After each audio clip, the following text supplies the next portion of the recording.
Today we have discussed why carbon monoxide form stable complexes with transition metals. Carbon monoxide forms stable complexes with transition metals due to its unique bonding abilities involving both the sigma donation and pi back bonding. Carbon monoxide जो है वो stable complexes with transition metal के साथ stable complexes form करता है due to its unique bonding ability. जो इसका जो यूनिक बॉन्डिंग एबिलिटीज है तो इसीलिए वो स्टेबल कॉम्प्लेक्स फॉर्म करता है ट्रांजिशन मेटल के साथ।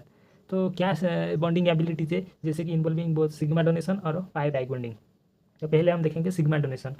तो सिग्मा डोनेशन, तो carbon atom in CO has a lone pair of electrons in sp hybrid orbitals.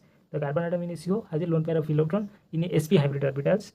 This lone pair donates electron density to the empty orbital. जो electron density है empty orbital को donate हो गया of the metal, forming a sigma bond form हो गया। This increase electron density around the metal and helps in initial bond formation. ये जो electron density around the metal increase हो गया और हेल्प इनिशियल बॉन्ड फॉर्मेशन में help हो गया। तो ये था सिग्मा डोनेशन। तो इसके बाद हम देखेंगे पाई बैक बॉन्डिंग। तो अभी देखेंगे हम पाई बैक बॉन्डिंग। पाई बैक बॉन्डिंग में क्या ना, तो metal can donate electron density from its field d orbital back into the pi anti-bonding orbitals of CO. The metal can donate electron density from its field d orbital back, वो fill करने के बाद वो back करता है पाई into the pi anti-bonding orbital of CO. This back donation strengthens the metal ligand bond and stabilizes the complex. This back donation strength करे, किसको strength करे, मेटल लिगैंड बॉन्ड को। तो इसके बाद कॉम्प्लेक्स स्टेबलाइज हो गया। तो it also weakens the CO bond which can be observed as a decrease in CO stretching frequency in higher spectroscopy. तो इसके बाद हम देखेंगे सिनर्जिक इफेक्ट। सिनर्जिक इफेक्ट क्या है ना, the combination of sigma donation and pi back bonding leads to a synergic interaction enhancing the overall stability of the complex.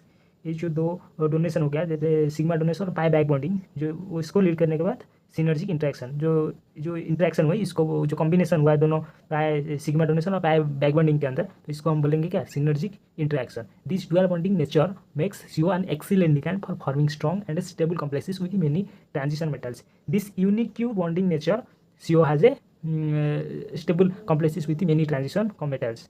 तो examples में FeCO5, NiCO4 and CrCO6 are stable metal carbonyl complexes due to this bonding mechanism।